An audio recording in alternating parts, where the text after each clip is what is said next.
অজানা সত্যের ঘোস্টলি call recording সিরিজের আরও একটি হরার পডকাস্টে আপনাদের সকলকে স্বাগত জানাই।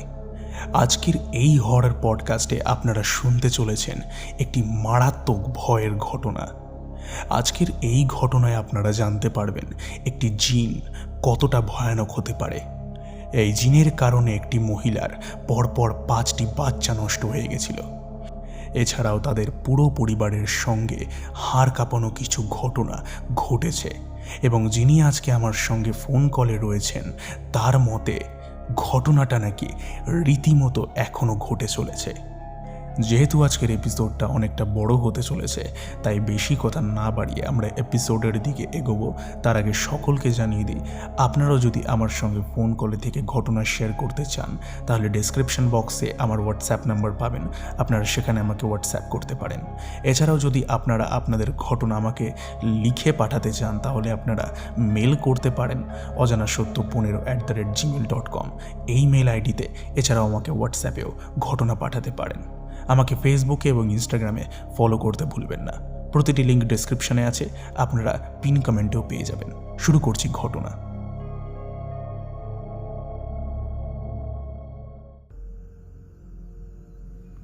হ্যালো।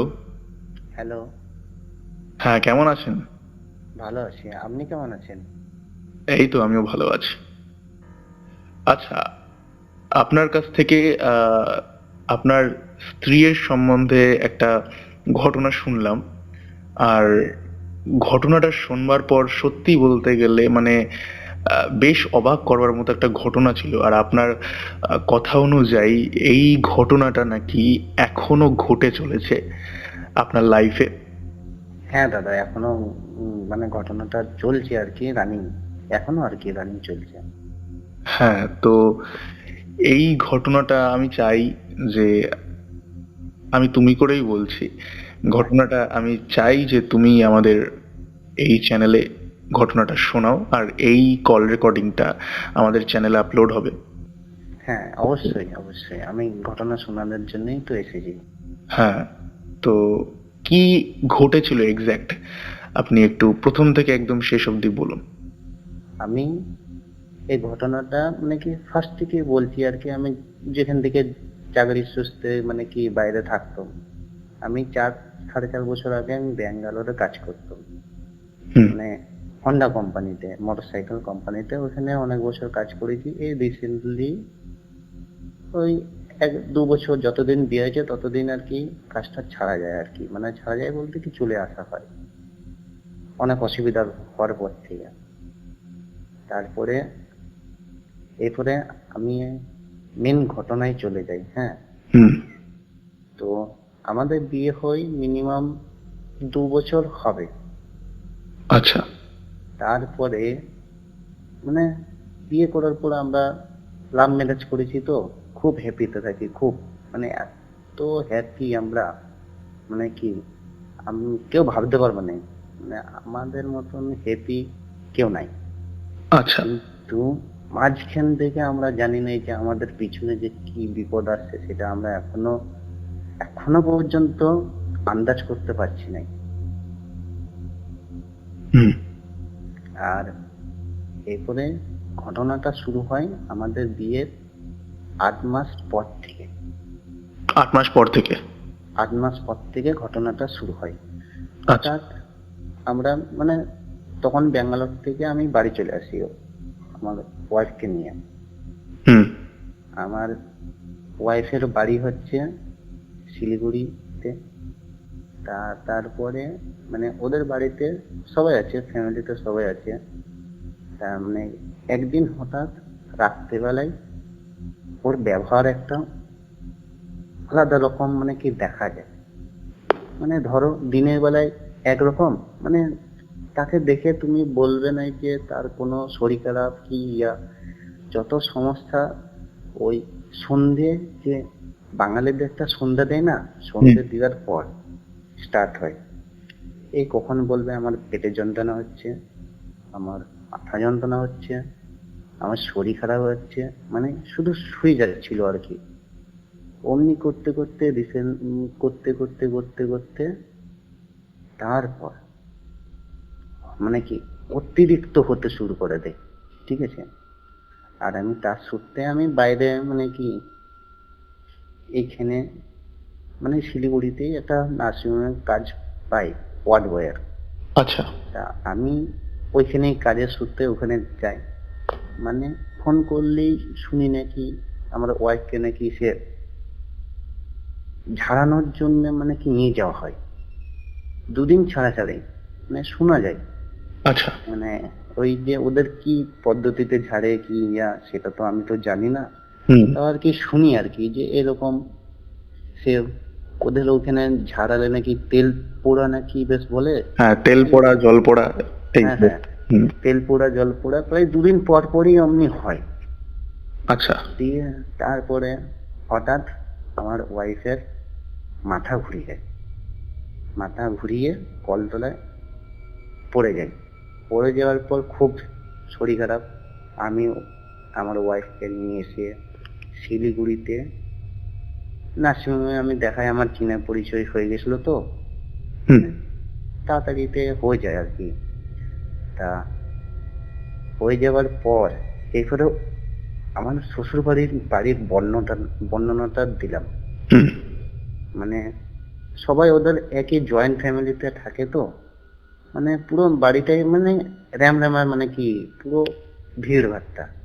মানে একটা মনোরঞ্জন পরিবেশ, একটা সবাই একসঙ্গে থাকে। মানে সব সময় মানে পূজা ওকেশন ছাড়াও মানে কি সব সময় মজা মস্তিতে। কিন্তু আচ্ছা। ওদের কল হচ্ছে মানে ওদের ফ্যামিলির একবারে লাশ মাথায়, ঠিক আছে। এরপরে তাদের কল তোলার থেকে ওদের একটা শ্মশান আছে, বিরাট জাগ্রত শ্মশান। আচ্ছা। যখনই মানে কোনো মানুষ মরে, মানে শ্মশানটা নাকি শুনেছি নাকি 3-4টা মারা পড়ে তারপরে মাতা আছে কালী মাতা, সে নাকি শান্ত হয়। আচ্ছা। মানে ওদের বাড়ির থেকে শ্মশানটা মানে চাক্ষুষ দেখা যায় আর কি, যেটা আর কি বলা হয় মানে কি চাক্ষুষ মানে কি চোখে চোখে দেখা যায় আর কি, এতটা সামনে। তা ওদের ওইখান থেকে আমার বউকে নাকি প্রায় দিনই মানে হাওয়া বাতাস, যেটা ওদের ওইদিকে যেটা ল্যাঙ্গুয়েজে যেটা বলে হাওয়া বাতাস লাগে, হুম। মানে প্রায় দিন। মানে ওই যে বললাম না মানে দুদিন ছাড়া ছাড়া ঝাড়ফুঁক করছে, এইসব করছে, তেল পোড়া জল পোড়া খাওয়ানো হচ্ছে।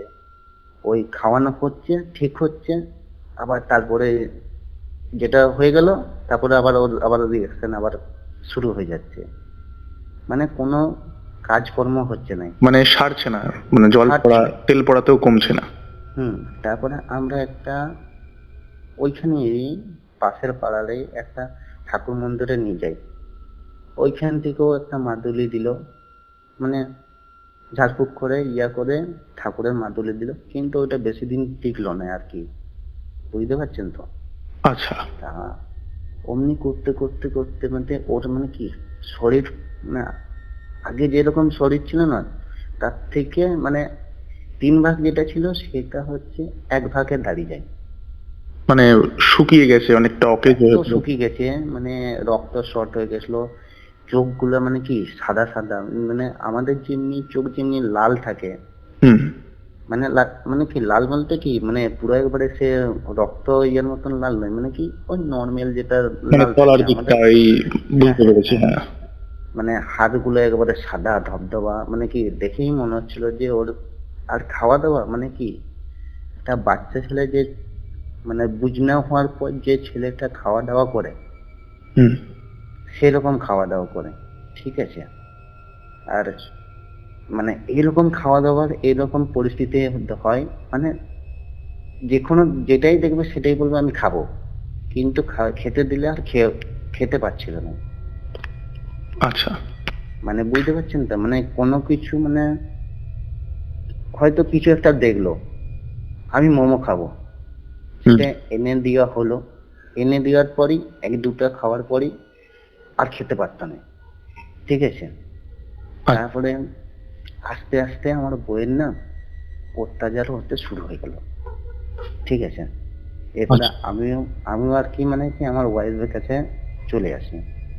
দেখছি আমার ওয়াইফের শরীর খারাপ, আমাকে সেই সময় পাশে থাকাটা দরকার। হুম। তো রাত্রেবেলায় আমরা একসাথে শুই। রাত্রেবেলায় তার রূপ অনেক রকম, ঠিক আছে? মানে ওর গায়ে টাচ করলেই সে একবারে, সে আমার হাত এমন জোরে ছিকে, যে মেয়েটা আমাকে ঠেলতে পারে না সে মেয়েটা আমাকে এমন হাত ছিকে আমার হাতে লেগে যায়, এত গায়ের জোর। মানে রেগে যাচ্ছে। রেগে যাচ্ছে, বুঝতে পারছেন? হুম। আর এমনি মানে কি, এবারে এক পাশাপাশি শুলে একটু হাত পা তো লাগতেই পারে, স্বাভাবিক। স্বাভাবিক। তাতেই মানে কি বলবো আর, মানে এত জোরে ঠেলছে, মানে আর কিরকম একটা অচেনার মানে আওয়াজ করছে, মানে গায়ে ঠেকলে আর কি। মিনিমাম আমার অমনি করে ঘুম হতো না, প্রায় দিনের বেলায় আমি ঘুমাতাম, খুব ঘুমাতাম। আর দিনের বেলায় যখন ঘুমাতাম আমার স্ত্রী আমাকে এসে বলতো, রাত্রেবেলা তুমি কি ঘুমাও না, শুধু মোবাইল ঘাটো, এরকম আর কি, বুঝতে পেরেছেন? মানে সকালবেলা মানে একদম সাধারণ। ওই সকালবেলায় সাধারণ, ও কি হচ্ছে না হচ্ছে ওর কোনো ধারণাই নেই। যে আমি এই করেছি, ওকে আমি বলতাম হ্যাঁ তুমি কালকে এমনি করেছো, আমি ওকে সকালবেলা খুব চেঁচামেচি করতাম। মানে আমি যখন ঘুমাতাম না হুম। তখন আমাকে খুব ডিস্টার্ব করতো। আসলে মানে দেখছে সবাই বসে আড্ডা মারছে, আমি যদি এখানে রুমের মধ্যে ঘুমাই, হুম। ওর একটা মনটা খারাপ লাগে না, হুম। ওই জন্য আর কি আমাকে ডিস্টার্ব করতো যাতে আমি উঠে যাই। আর আমি খুব চেঁচাতাম, চেঁচালে নাকি আস্তে আস্তে আমি বুঝতে পারলাম যে না, ওকে চেঁচিয়ে কোনো লাভ নাই, কারণ সে তো কোনো কিছু তার কন্ট্রোলেই নাই। রাত্রেবেলায় হলো, দিয়ে আস্তে আস্তে না অতিরিক্ত হতে শুরু করলো, ঠিক আছে? একদিন আমি ঘুমাই, হুম। মানে আমিও ঘুমিয়ে যাই, ও ঘুমিয়ে যায়। আমি মানে কি প্রতিদিন ও আগে ঘুমাই তারপরে আমি ঘুমাই, হুম। যাতে না কোনো অসুবিধা হয়। তা আমি বাথরুম করে আসি ওই 12:30 1:40 এমনি সময়। আমি মোবাইল সবসময় যখনই বাইরে যাই মোবাইল নিয়ে যাই, তা আমার টাইমটা দেখতে কোনো অসুবিধা হয় না। আচ্ছা। তো হঠাৎ আমি বাথরুম করে আসি, দেখি উঠে বসে গেছে, ঠিক মানে আছে? খাটে উঠে বসে গেছে। হ্যাঁ, খাটে উঠে বসে গেছে, যেমনি শুয়েছিল তো সোজা হয়ে, হুম।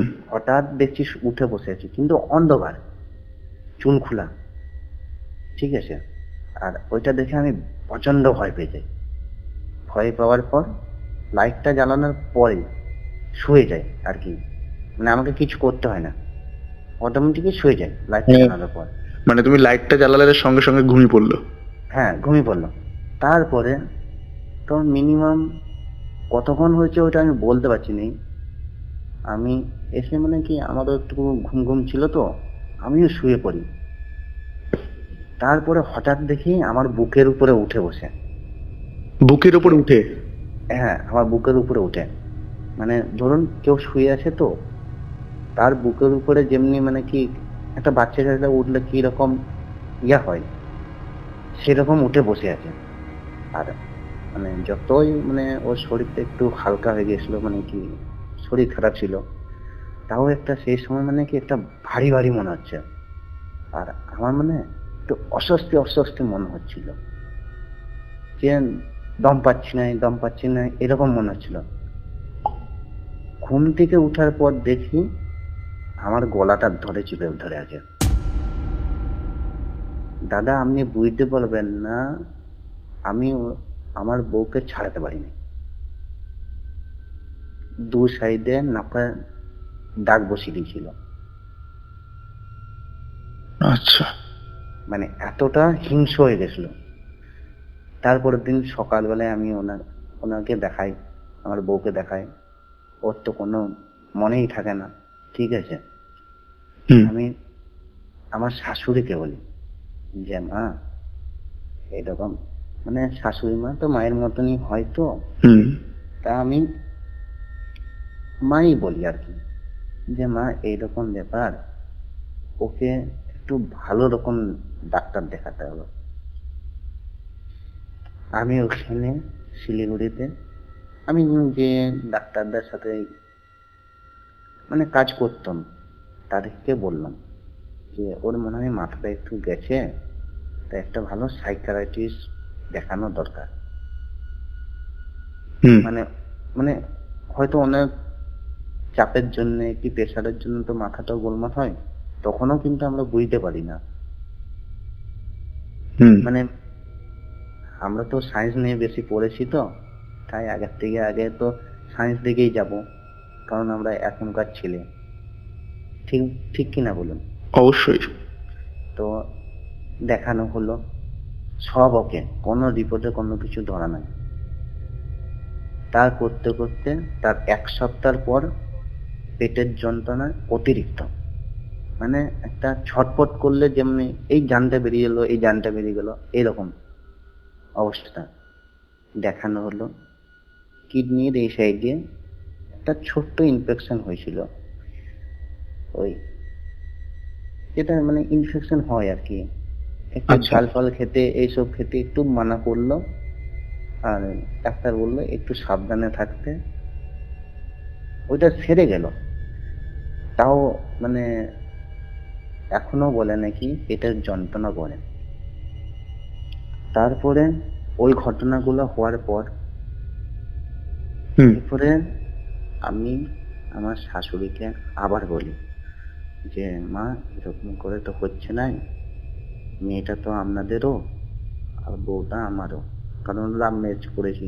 এবার আমি আসলে কষ্ট কেউ যদি পায় না, আমার না সে কষ্ট লাগে, সেটা আমার নিজেরই হোক কি পরের হোক না। তো আমরা একদিন ঠিক করলাম যে একটা বড় তান্ত্রিকের কাছে যাব। বড় তান্ত্রিক, তান্ত্রিক। হ্যাঁ তান্ত্রিক, যে এসব করে আর কি। আচ্ছা। দিয়ে তারপরে হঠাৎ শুনলাম যে ওর কাছে যেতে গেলে নতুন জামা প্যান্ট পরে যেতে হবে, স্নান টান করে যেতে হবে, নিরামিষ খাবার খেয়ে যেতে হবে, আর যেতে হবে খালি পায়ে। আচ্ছা। মানে মানে মানে বেশি দূর না, ওই শ্বশুর বাড়ির থেকে ওই মিনিমাম 45-40 মিনিট রাস্তা, মানে টোটোতে। ঠিক আছে, হুম। যেরকম কথা সেরকম কাজ। আমরা যাই মিনিমাম 12:30টার পর। মানে অনেকজনকে দেখলাম, অনেকজন ঝাড়াচ্ছে, অনেকজন, মানে বহুত জন, ভিড়। আমি, আমার ওয়াইফ, আমার শাশুড়ি মা, আরো ওখানকার পাড়ার ঠাকুমা হয়, তারা সুদ্দাম গেছিল, মানে বয়স্ক লোক তো, নিয়ে গিয়েছিল। হুম ওদের বাড়িতে আমার ওয়াইফ ঢুকতে আর চায় না, ঢুকতে চাইছে না। ঢুকতে চাইছে না। আমরা সবাই ঢুকেছি, আমরা এমনি গল্প করতে করতে, আমরা তো ওইসব তো কিছু জানি না, হুম এটা কি, কিসের জন্যে প্রবলেমটা হচ্ছে, কিসের থেকে উৎস হলো, আমরা তো কিছু জানি না। তো আমরা, আমি, শাশুড়ি মা, ওই ঠাকুমাটা, আমরা ইয়ার্কি করতে করতে আর কি ওদের বাড়িতে ঢুকে যাই। আর যে টোটোওয়ালা, সেও আমাদের মানে মেশন মতন হচ্ছে, সে মানে একটু আমাদেরকে ছেড়ে একটু বাইরের দিকে যাচ্ছিল, ঠিক আছে। সে দেখেছে কি আমার বউ এইদিকে ঢুকছিল কিন্তু উল্টা দিকে হাঁটছে, ঠিক আছে, মানে দিনের বেলায়। হুম ওই ওই ওই আমরা তো 1টার সময় বেরিয়েছিলাম, ওই 2টার সময় ঢুকে গেছিলাম ওইখানে। ঢুকে নাই, পিছন দিকে বেরিয়ে যাচ্ছে, মানে আচ্ছা। মুখটা ওই ওই দিকে, মানে যেদিকে ঢুকার রাস্তা হুম সেদিকে, কিন্তু আসছে মানুষটা পিছন দিকে, কিন্তু সোজাই আসছে, কোনো কিছু নাই যে গাছপালা আছে ধাক্কা খাবে এইসব কোনো কিছু সিস্টেমই নেই, সে আরামসে হাঁটছে। তারপরে তাকে বললো, সে মেসোটা আসলো, ঠিক আছে। আসার পর আমার ওয়াইফকে বলছে, কই রে যাবি নাই? ওর গলার ভয়েস তখন আলাদা হয়ে যায়, না এরকম ব্যাপার, মানে একটা মহিলার থেকে একটা পুরুষ কণ্ঠের মানে কি বিশাল ভারী গলা, না এইরকম একটা মানে গলাটা, বুঝতে পারছো? আচ্ছা।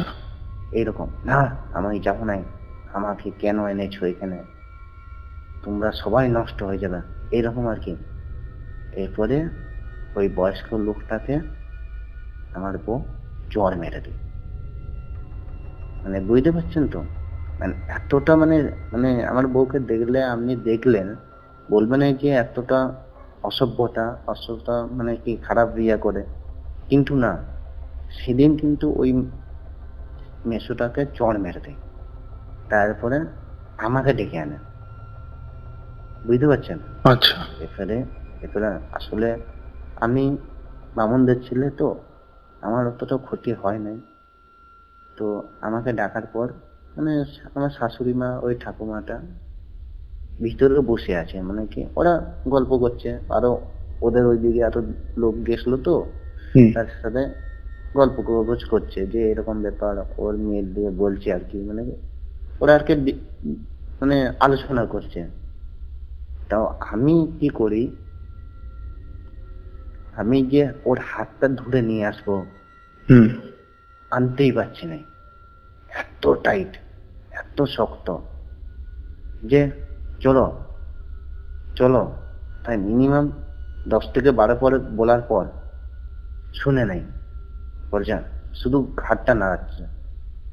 আর আমি সচোখে দেখি চুলটা বাঁধা ছিল, ঠিক আছে? হুম। মেয়েদের কি কি নিয়ে বাঁধে সে তো সে কার দড়ি ফিতা ফিতা এইসব দিয়ে বাঁধে না, হুম। ওগুলা সব নাই, কিছু নেই। কিচ্ছু নাই, নিচে পড়ে আছে ছিঁড়ে, আর চুল একবারে খোলা, বুঝতে পারছেন? তারপরে আমি জোর জবস্তি করে বলছি যে চলো ভিতরে চলো, চলো ভিতরে চলো, কমন কেন করছো, চলো না। দিয়ে রাগে আমিও ঠাসি এক চড় মেরে দিই, ঠিক আছে? আর মেরে দিয়ার মাত্র মানে ওইদিকে মেয়েদের না এই নাকের মাঝখানে একটা নটের মতন পড়ে, আচ্ছা।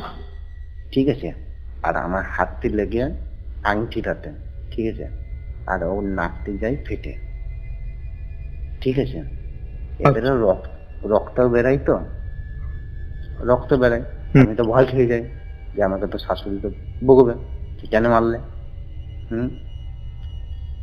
আমাকে যে কথাটা বললো সে কথাটা শুনে না আমার ভয় লেগেছে, আমি ভয়ে হাত ছেড়ে দিই। মানে বুঝতে পারছেন কিরকম বললো? আমাকে বললো যে তোর এত বড় সাহস, তুই আমাকে মারলি, তোর বইয়ের আমি কি করি দেখ, তোকে তোদের দুজনকে আলাদা না করলে আমার শান্তি নেই, এইরকম কথা ভার্সেন বললো।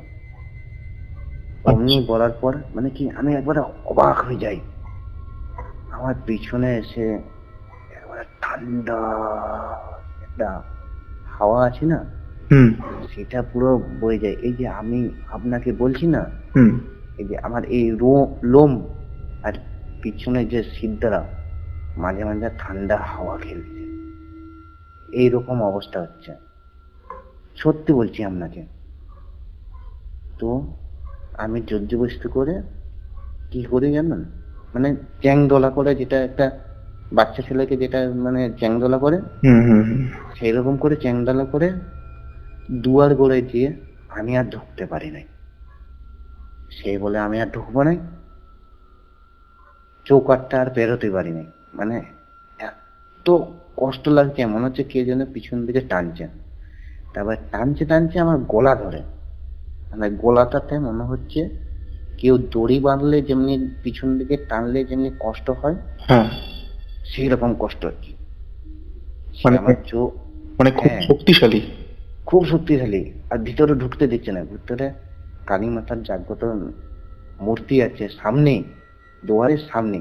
আসলে ওদের বাড়িতে কি রকম জানেন তো, দরজার সামনেই কালীমা, মানে কি দরজাটা তুমি যদি তাকাও হুম। কালীমাকে দেখতে পাবে, আচ্ছা। ওনার যে মুক্তিটা সেটা তুমি দেখতে পাবে, তুমি যে এরকম করে যাও।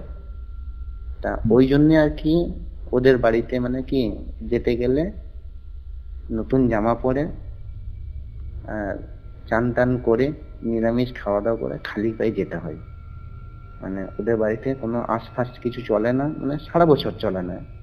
ওদের বাড়ির লোকও মানে কি, ও তো ওদের নিয়ম নেই যে যে আমাকে প্রতিদিন, কিন্তু হ্যাঁ ওরা জামা প্যান্ট প্রতিদিন কাচা পরতে হয়, বুঝতে পারছেন তো। আচ্ছা। মানে ওদের একটু বাড়ির অসুবিধা আছে, তো প্রবলেম, তো আর্থিক অবস্থা তো সবার কাছে তো সমান হয় না। আর যারা তো যায় ওখানে তো সবাই তো এমনি, তো এমনি যায় দেখানোর জন্য, প্রবলেমের জন্যই যায়। তো হুম। তা একটু যেখানে ধরো আমার ওইখানে যে যদি আমার প্রবলেমটা ঠিক হয়ে যায়, তো একটা নতুন ড্রেস পরে যাওয়াতে আমার তো কোনো ক্ষতি নাই, না, ঠিক কিনা বলুন। অবশ্যই। তা এত টান মারে, আপনি বুঝতে পারবেন না যে আমার চোখ একবার লাল হয়ে যায়। ওইখান থেকে আমার শাশুড়ি দেখতে পাই, ঠিক আছে, হুম। যে আমি আর ঢুকতে পারছি না, ঠিক আছে। এরপরে ওখানে পাশের যে আরো যারা নিয়ে গেছিল, সে দুজন আমাকে টানছে, আর আমি বলতেও পারছি না যে আমাকে ছেড়ে দাও, আমার খুব কষ্ট হচ্ছে। মানে ধরুন গলাটা যদি খুব জোরে টিপে ধরে থাকে কেউ, হুম। আপনি কি কথা বলতে পারবেন? না। আর আমি ইশারাতেই বলছি যে আমাকে ছেড়ে দাও, আমি নামিয়ে দিচ্ছি, নামিয়ে দিলে আমাকে ছেড়ে দেবে। মানে তারা তত টানছে আর আমার গলার ফাঁসটা মনে হচ্ছে তত টাইট হচ্ছে, মানে বুঝতে পারছেন, ঢুকানোর চেষ্টা করছে। আচ্ছা। অমনি করতে করতে মিনিমাম 2-3 মিনিট হয়ে যায়। সে আমার মানে কি বিশ্বাস করে, মানে হাতের শিরার থেকে শুরু করে সব দাঁড়িয়ে যায়, মাথার শিরার থেকে শুরু করে, মানে আমার এত কষ্ট হয়েছে, মানে আমি মনে হয় যে আর কিছুক্ষণ থাকলে আমি মারা যাবো, এরকম সিচুয়েশন। তারপরে আমি কি করি, মনে মনে আমার গায়ত্রী জপ করি, ঠিক আছে। মনে মনে? যেটা আমাদের গায়ত্রী জপ, আচ্ছা। যেটা আমাদের মানে কি, ওইটা আমাদের মেন মন্ত্র। হ্যাঁ হ্যাঁ। হয়তো যারা বামুনদের আছে তারা হয়তো বুঝতে পারবে যে আমি কি বলতে চাইছি। হুম। মানে গায়ত্রী জপটা আমি করি, তারপরে আস্তে আস্তে আস্তে আস্তে আমাকে ছেড়ে দেয়। তারপরে ঢুকানো হয়, যখন ঢুকায় না, ও অজ্ঞান অবস্থায়। আচ্ছা। ততক্ষণ ততক্ষণ কিন্তু ও কিন্তু জেগেছিল। আমি ওকে কোলে তুলেছি, ওকে নিয়ে এসছি, আমার সাথে এরকম অবস্থা হলো। যখন আমি গায়ত্রী জপ করি তখন ও অজ্ঞান, মানে বুঝতে পারছেন। অমনি দেখার পর ওনাকে কি করা হলো, একটা সিঁদুর, মানে ওখানে ছেলেগুলো সিঁদুর গোল রাউন্ড করে আমাকে বললো ওইখানে ওকে বস করে দাও। ওখানে ওকে বস করে দিয়ে মানে একটা চেয়ারে ওর হাতগুলো পিছন দিকে বাঁধা হলো, ঠিক আছে। আচ্ছা। হাতগুলো হুম। যাতে না উঠে যেতে না পারে, আর পা গুলো ওইদিকে বেঁধেছে, মানে হালকা করে, মানে দেখছে এমন অবস্থা, ওই মেয়েকে কি বাঁধবে, তাও আর কি, মানে যাতে না অন্য কারোর অসুবিধা হয়। তারপরে অমনি করে রাখতে রাখতে রাখতে রাখতে সবার কাছে দেখানো হলো, মানে যারা আরো ছিল আত্মীয়, হুম। যারা ওখানে দেখানোর জন্য গেছিল, বললো তোমাদের পরে দেখছি। মানে উনি দেখেই বুঝে নিয়েছে যে ওর অবস্থাটা কি। ওকে কালী মায়ের পায়ের থেকে তার সিঁদুরের এমনি যেটা মেয়েদের যেটা টিপ দেয়, হুম। হুম। সেই টিপের মতন লাগিয়ে দিল, ঠিক আছে। লাগিয়ে দেওয়ার পর চোখে জল ছিটাতে বললো আমাকে যে তুমি জল ছিটিয়ে দাও। জল ছিটানোর পর ওর আস্তে আস্তেই ওর মানে ঘোরটা, যেটা ঘোরটা ছিল না, হুম। সেটা কেটে যায়।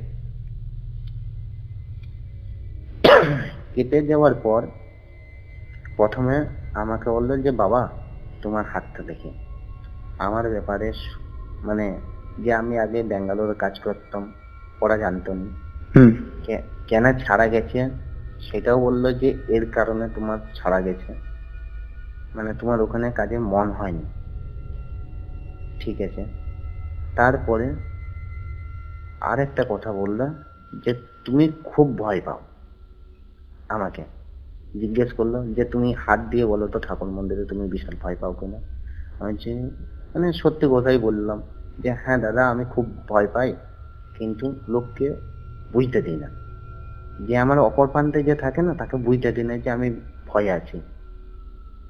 হুম। অমনি বলার পর আমাকে বলল আমার উপরে শনি, রাহু আর কেতুর দোষ আছে। ঠিক আছে, শনি, রাহু। কেতু, আচ্ছা। মানে ওইটা ধরেছে আমার বিয়ের পর। ঠিক আছে, হুম। বিয়ের পর আমার কাজ চলে যায়, কোনো কোথাও মন বসে নাই। আমার আর্থিক থেকে যেটা মানে আর্থিক যেটা উপর দিকে উঠতাম হুম। 4 বছরে যেটা উঠেছি, সেটা আস্তে আস্তে আমার ডাউনের দিকে আসে। ঠিক আছে, হুম। আর যত আত্মীয় স্বজন আছে না, মানে যারা আমাকে ভালোবাসতো, তারা আস্তে আস্তে আমার খান থেকে না দূরে সরতে শুরু করে। ওই ওই 8 মাস, বিয়ের 8 মাস হওয়ার পর থেকে মানে মানে ওইটার সাথে এই ঘটনাটার সাথে ওইটার সাথে আমাদের পুরো রিলেশনে ঢুকে যায়। আচ্ছা। মানে বুঝতে পারছো, মানে যারা আমার আত্মীয়, প্রিয়জন, বন্ধু বান্ধব সবাই আস্তে আস্তে না দূরে যায়, দূরে যেতে শুরু করে। দিয়ে আমাকে বললো, আমাকেও উনি একটা তেল দিয়েছে, তেলটা আমি এখনো পর্যন্ত 3 বার লাগাই। সকালে ঘুম থেকে ওঠার পরে মানে বিছনাতেই আর কি লাগাতে হয়, নিয়ম আর কি। বিছনাতে উঠে মানে কি আমি যেখানে শুই তার পাশে আর কি টেবিল আছে, তো টেবিলেই রাখা থাকে, ঢাকনাটা খুলে লাগানো হয় কপালে, শুধু কপাল লাগিয়ে গোটা শরীরে হাত বুলাতে হয়। ঠিক আছে, 3 বার।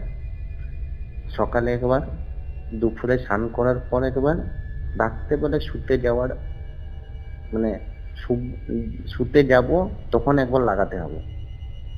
আমারটা হয়ে গেল। ঠিক আছে, এরপরে আমার ওয়াইফের ঘটনাটা বলছে। হুম। এমন বলল, আমি ভয়ে আমার হাত পা কাঁপছিল, আর আমি নার্ভাস হয়ে গেছিলাম। মানে মানে কি উঠে দাঁড়িয়েছিলাম তো, হুম। ধাপ করে নিচে পড়ে গেছিলাম। মানে এমন ঘটনা বলেছিল। কারণ আমি ভূতের ঘটনা অনেক জায়গায় শুনেছি, আপনার চ্যানেলেও শুনেছি, হুম। আর মানে ইউটিউবে সানডে সাসপেন্স বলে একটা চ্যানেল আছে, ওইখানেও শুনেছি। হুম। মানে আগের থেকে আমি শুনতাম ওইখানে। তা ব্যাপারটা আমি একটু শোনার পর উনি কি বলছেন জানেন? ওনার বিয়ে হওয়ার পর হুম। আমি যখন বাইরে যাই, উনি গিয়েছিলেন ওনার জেঠু জেঠিমাদের বাড়িতে।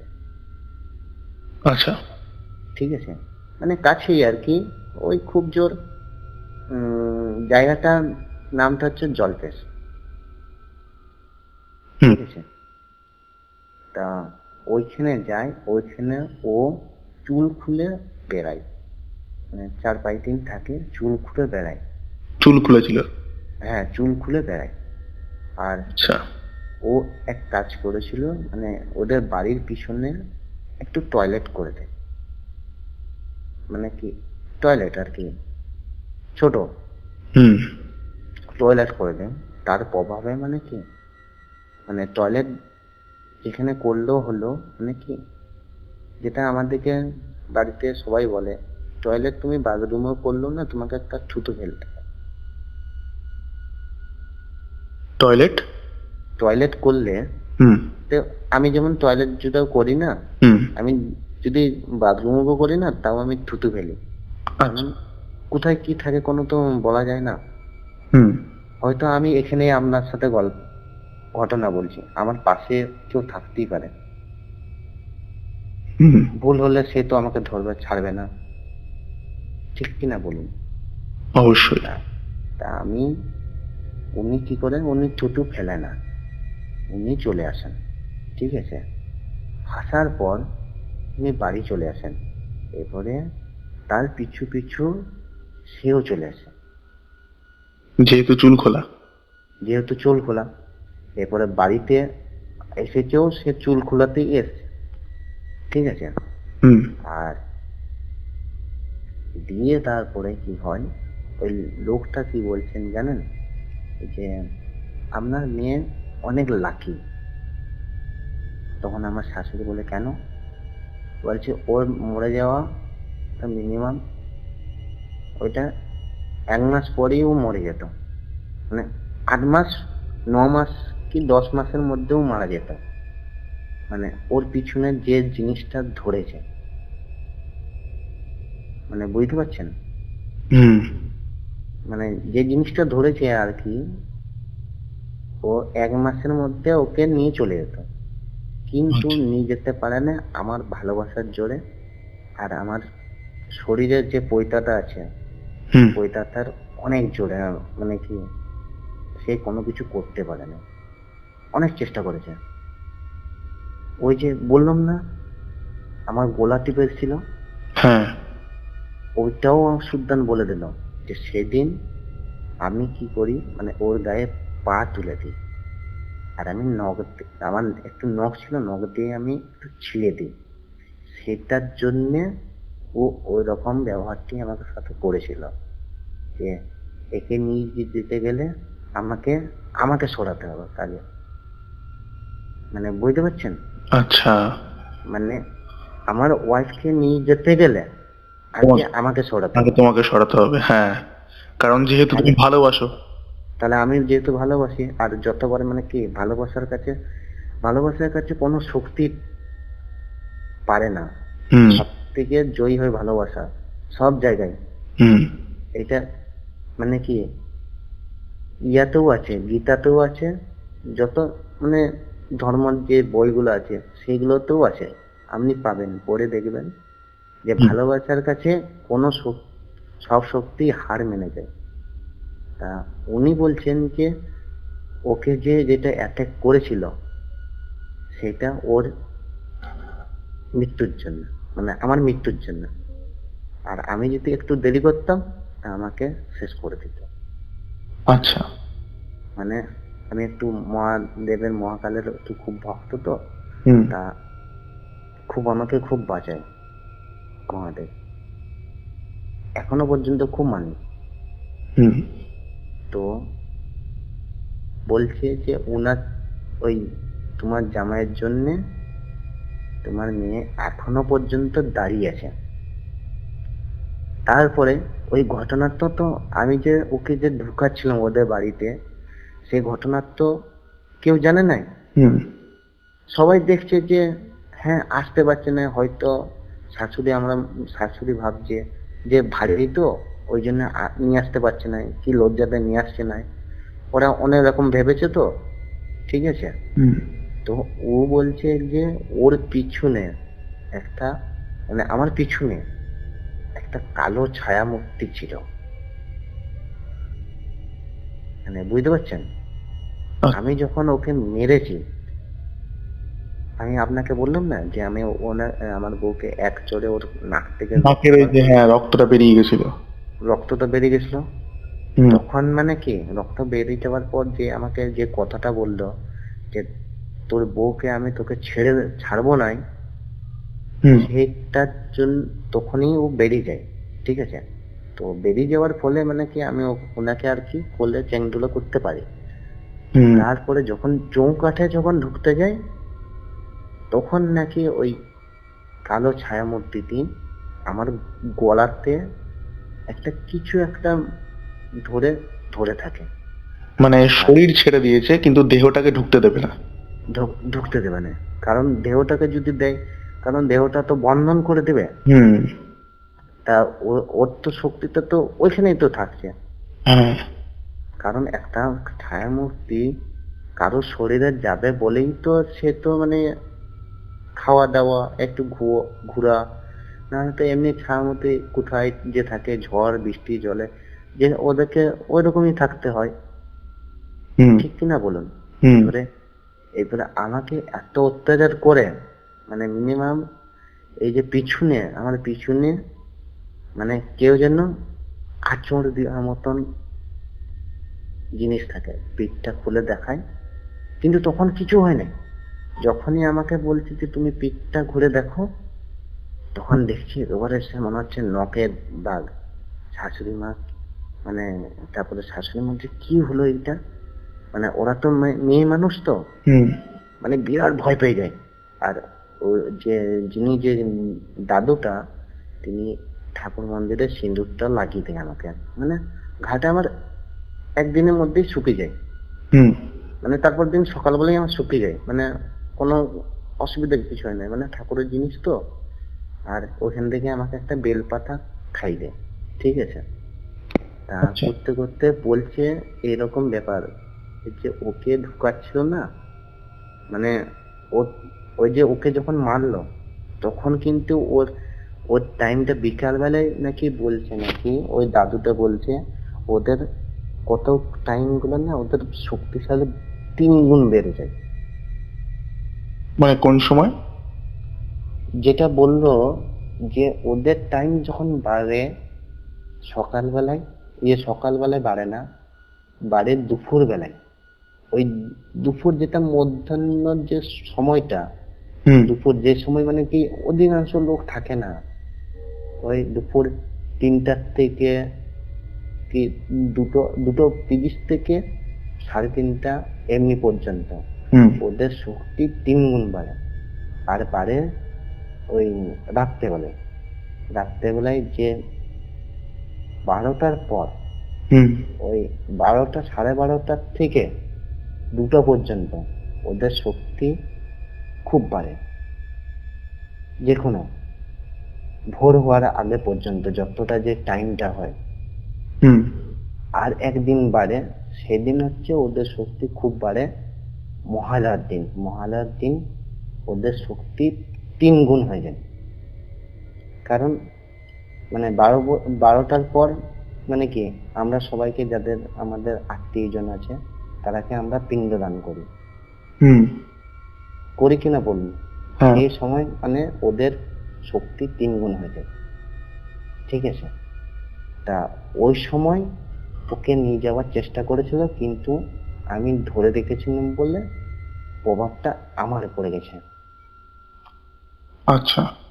মানে ওই যে আমি ঠাকুর মন্দিরে নিয়ে যাচ্ছি, হুম এরপরে মানে আমি মানে ওর একটা জিনিস ধরুন, আমি আপনার কাজে যদি বাধা দিই, 1-2 দিন তুমি ক্ষমা করে দেবে, হুম তারপরে তো আর তো ক্ষমা করবে না। হুম প্রতিবারেই যদি আমি বাধা হয়ে দাঁড়াই, তো আমাকে তো সরানোর চেষ্টা করবে।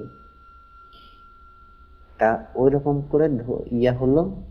ওই ঘটনাটা সবার সামনে বলল যে আজকেও ওকে যেত, কিন্তু পারলো নাই তোমার জামাইয়ের জন্য, পরিষ্কার বলল, ঠিক আছে।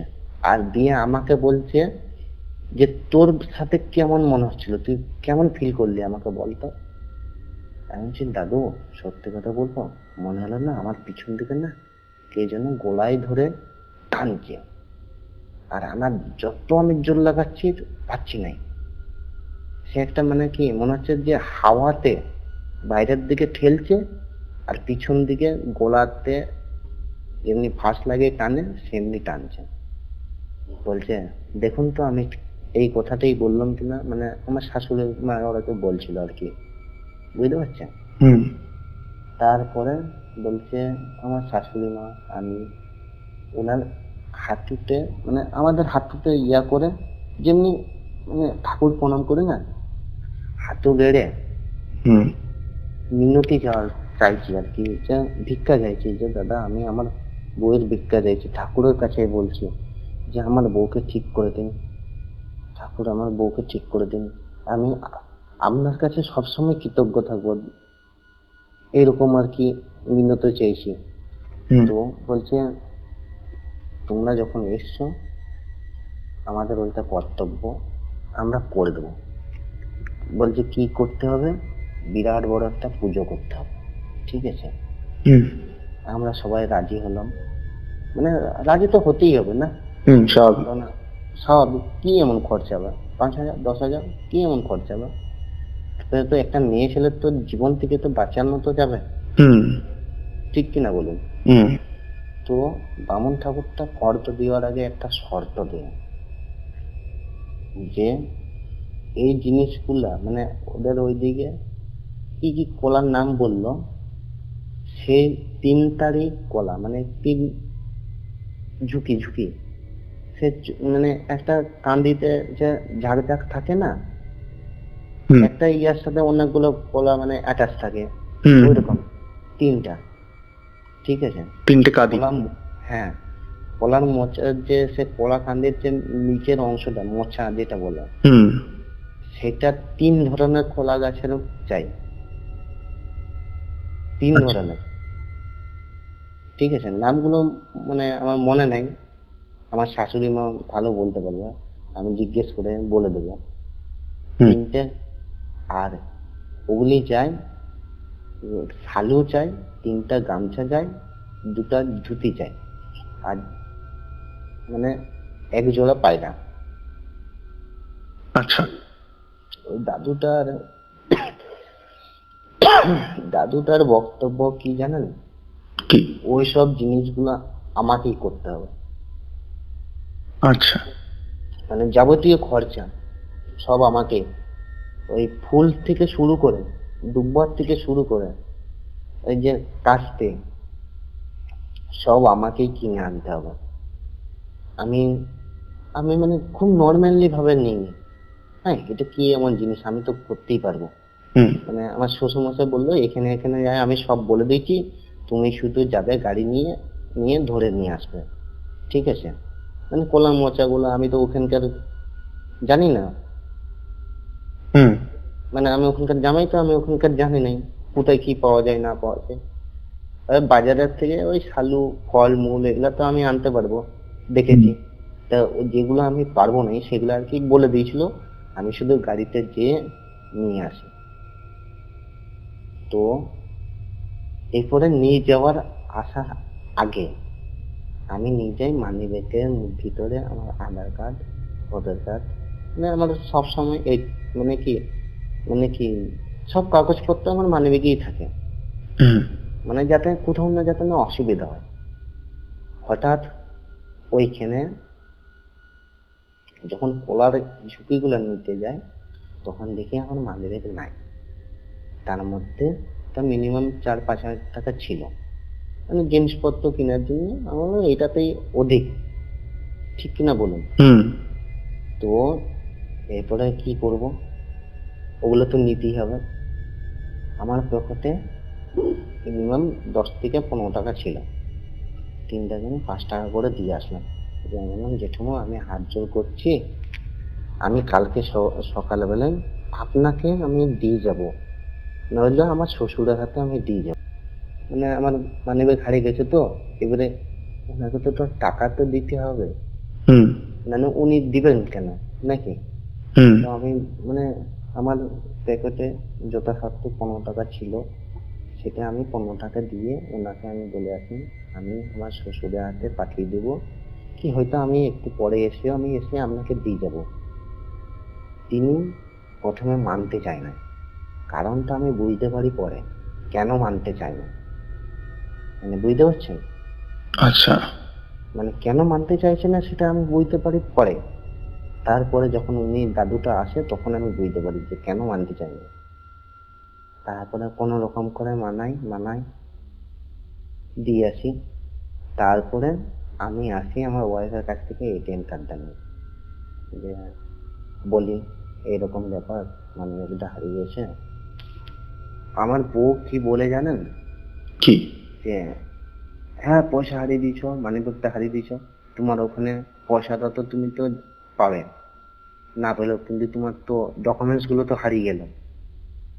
আমি আর কি বলি যে আমি সত্যি মানে নিজের ইচ্ছা, যে কেউ কি নিজের পার্স কি হারায়, না না। তো হারিয়ে গেছে তো আমি কি করবো। হুম দিয়ে আমি যা হোক করে টাকা তুলে আনি। এইটার এই যে আমাকে দিচ্ছিল না, এটার পিছনেও একটা ঘটনা আছে। ওগুলা সব আমি যখন ওই দাদুটা যখন আসে না, সব জানতে পারি যে আমার সাথে কি হয়েছে না হয়েছে, হুম সব আমাকে দেখেই আর কি বলে দেয়।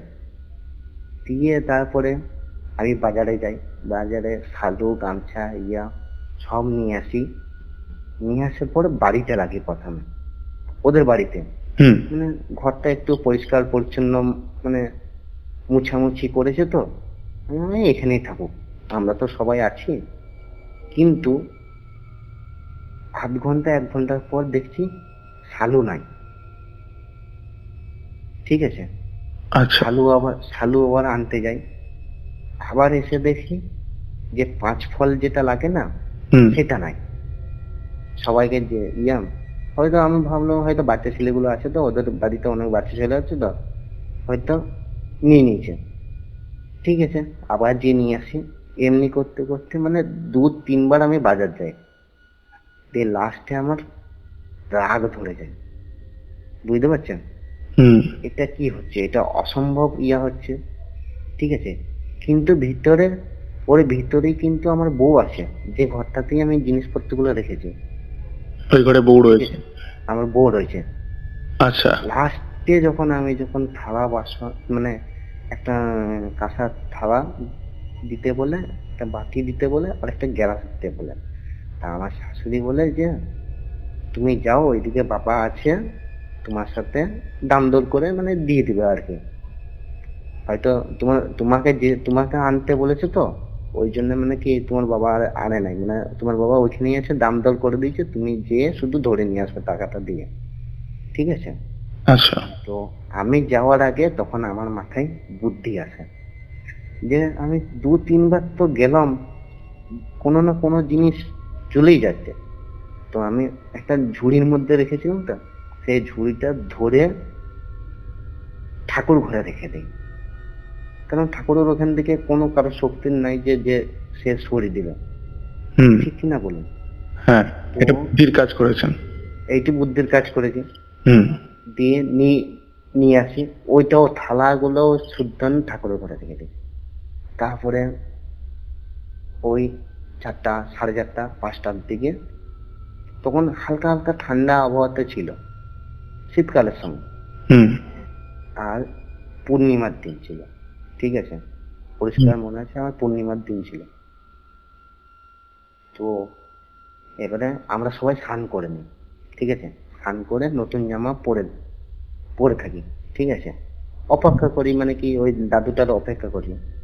এরপরে উনি আসছে রাত 11:30টার সময়। উনার এরপরে বাড়ির রাস্তাটা বলি, ওই শ্মশানটা পেরিয়ে যেতে হয় ওনার বাড়ি। উনি এসেছেন রাত 11টার সময়। আমরা তো দেখে অবাক, মানে বারবার ফোন করছি, ফোন সুইচ অফ, লাগছেই না। মানে আমার ফোন থেকে ফোন করেছি, আর বাবার ফোন থেকে ফোন করেছি, আরো যার যার ফোন ছিল আর কি, হুম। তাদের কাছ থেকে ফোন করছি, ফোন আর লাগে না, নট রিচেবল বলা হচ্ছে। তো তারপরে উনি আসেন হেঁটে হেঁটে, একাই। মানে কতটা সাহস একটা মানুষের, দেখেই বোঝা যায়। হুম। আসলো, চেয়ার দিলাম, বসলো। সেই সময় বলা হয়েছিল যে সময় কাজকর্ম করব, যেটা কার্যকলাপ যেটা হবে, হুম। সেই টাইমটাতে বাড়িতে কোনো মহিলা, মানে আমি, ওনার মা, বাবা বাদ দিয়ে কেউ যাতে না থাকে।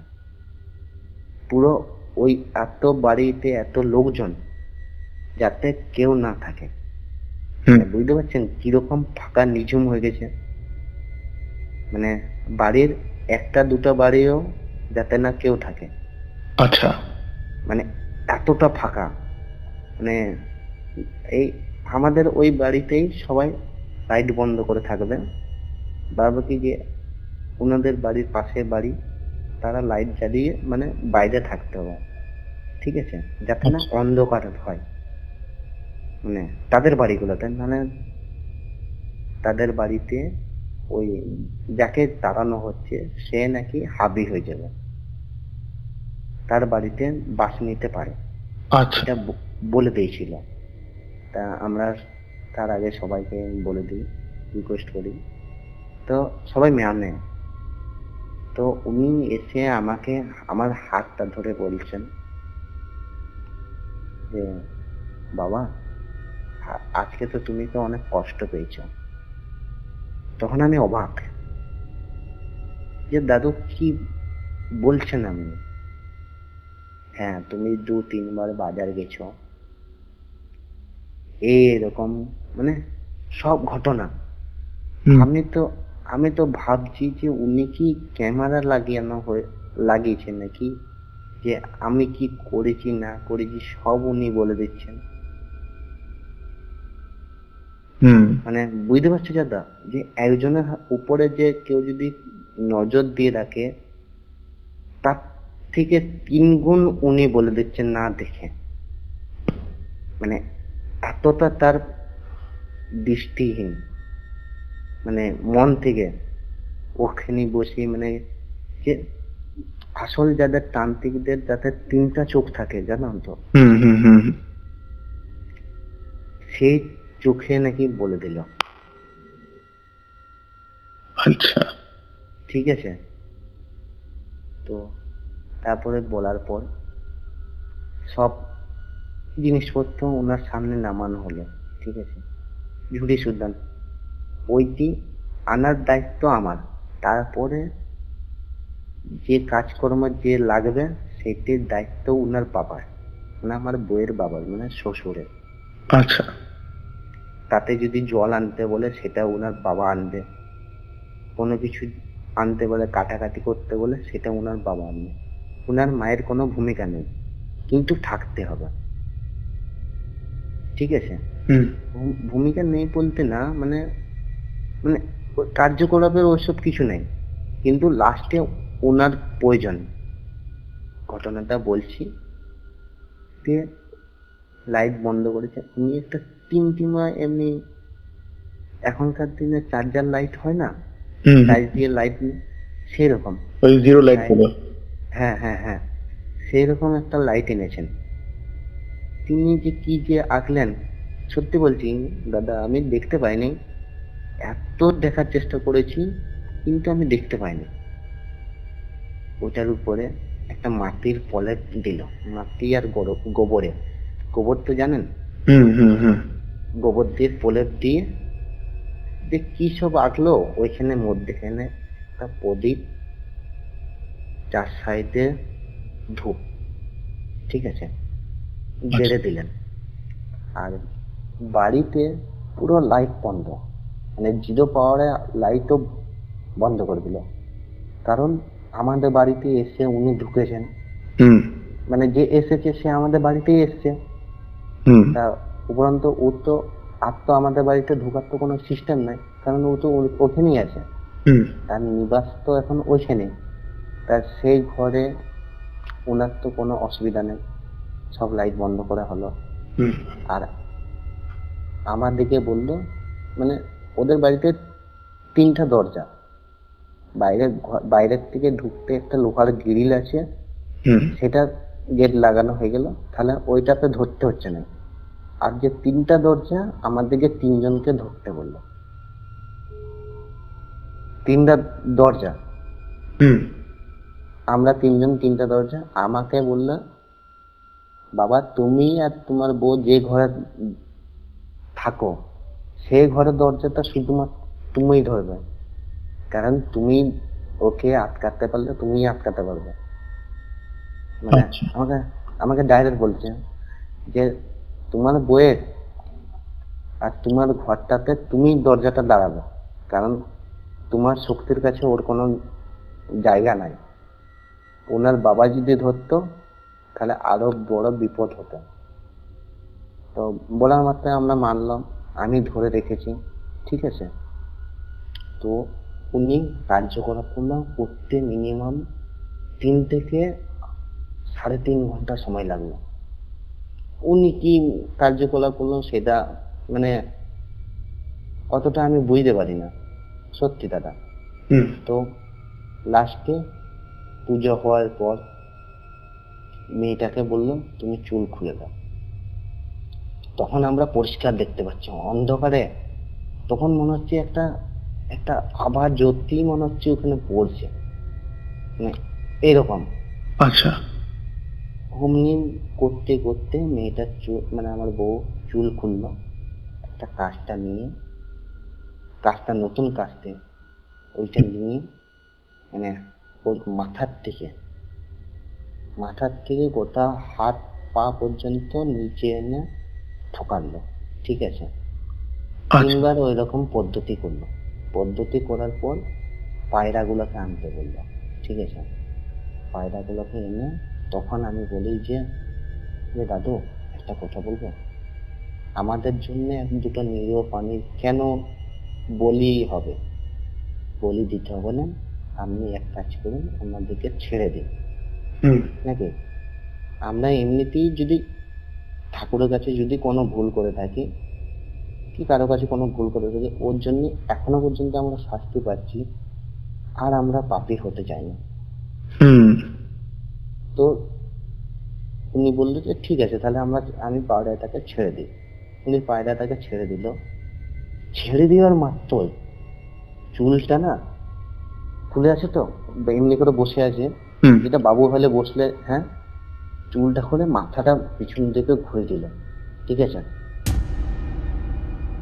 তারপরে আপনাকে বলছি আমার গায়ের লোম দাঁড়িয়ে গেল, ওই রকম দৃশ্য। ঠিক আছে, পিছন দিকে মাথাটা ঘুরে গেল, মানে পিছন দিকে হেলে বসলে যেরকম একটা মাথাটা একটা আরামের জন্য করি না, ওনার মানে আমাদের বইয়ের চুলটা পুরো নিচে ঠেকছে। আর বলছে পায়রাগুলোকে ছেড়ে দিলি তো, আমাকে খেতে দিলি নাই, আমার রক্ত চাই, এরকম ব্যাপার।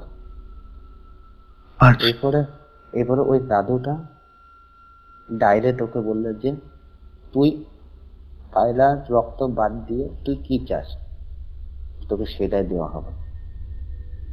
ঠিক আছে, আমাকে বললো, মানে বাড়িতে মিষ্টি তো সবসময় থাকে, কারণ আমি একটু মিষ্টি খেতে বেশি ভালোবাসি, তো আমি গেলেই আর কি মিষ্টি বাড়িতে সবসময় থাকে আর কি, আমার বউ আর কি আনা করে।